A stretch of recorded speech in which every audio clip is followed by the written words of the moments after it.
Viewers, இப்போ நம்ம chicken சுக்கா தான் செய்ய போகிறோம். அதுக்கு நம்ம சூடாக எண்ணெய் போட்டுட்டு எண்ணெய் நல்லா சூடான பிறகு நம்ம ஆனியன்ஸ் போட்டு இப்படி கிளறி விட்டுக்கோங்க. இது நல்லா பொன்னிறமாக வறுத்து எடுத்துக்கணும். மேரினேஷன் எங்கள் அம்மா இப்போ சொல்லுவாங்க.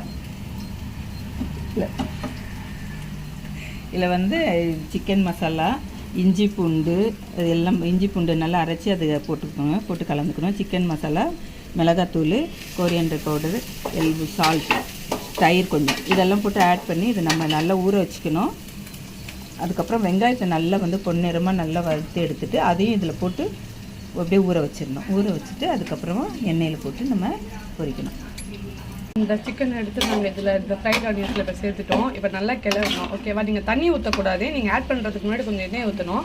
நான் இந்த மசாலா தண்ணி எடுத்து கொஞ்சம் ஊற்றிட்டேன். அது கொஞ்சம் இதாக எடுத்து, பட் மற்றபடி டேஸ்ட்லாம் நல்லா வரும்னு நினைக்கிறேன். உங்களுக்கு இன்னும் கொஞ்சம் ஃப்ளேவர் வேணும்னா பெப்பர் தூள், அப்புறமா சீரகத்தூள், அப்புறமா வந்து இது மல்லித்தூள், இந்த 3 தூளையும் நீங்கள் கொஞ்சம் போட்டு கிளறிங்கன்னா இன்னும் உங்களுக்கு ஃப்ளேவர் வேணும் வரும், அழகாகவும் இருக்கும், பார்க்க நல்ல கலராக. சிலவங்க வந்து சோயா சாஸ், டொமேட்டோ சாஸ்லாம் ஊற்றுவாங்க. அது உங்களுக்கு விருப்பத்துக்கு ஏற்ற மாதிரி தான். உங்கள் வீட்டில் என்ன இருக்கோ நீங்கள் அதை ஊற்றலாம். எங்கள் அம்மா என்ன ஊற்ற போகிறாங்க கேட்குறேன். அம்மா நீங்கள் என்னம்மா போட போகிறீங்க? நான் ஒன்றும் ஊற்றலை.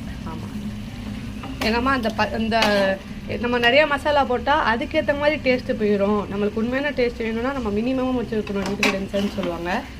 அந்த சொன்னதுக்கு ஏற்ற மாதிரி இது பண்ணுறாங்க. உங்களுக்கு சுக்கா சாஸ் வேணும்னா நீங்கள் இன்னும் கொஞ்சம் சின்ன சின்ன பீஸ்லாம் வச்சாலும் உங்களுக்கு நல்லாயிருக்கும். இந்த மாதிரி பெரிய பீஸ்லாம் வைக்கக்கூடாது.